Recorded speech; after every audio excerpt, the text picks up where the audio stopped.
I'm Karl-James Langford of GWLAD, the Welsh Independence Party. I entered this current election against the backdrop of a very full-on year campaigning for the rights of the self-employed and the need for parity with the employed, and actively vocal against the denial of civil rights throughout the very controlling lockdown period. I do see as a campaigner against the active destruction of our heritage throughout the Vale of Glamorgan and the region as key to my message as a candidate.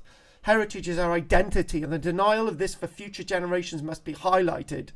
We have seen the active destruction of archaeology at the hands of complicit politicians and archaeologists at the 5 Mile Lane, Lantwit Major, Cowbridge, Selly and other locations. Further destruction must be stopped. I believe that Cadw Welsh historic monuments should be abolished and replaced by a body that can protect our heritage. I support the end to any further lockdowns and fully see the need for schools and hospitals to be exempt from government inspections for a full year. I would also campaign for increased funding for mental and physical health provisions in the constituency and region.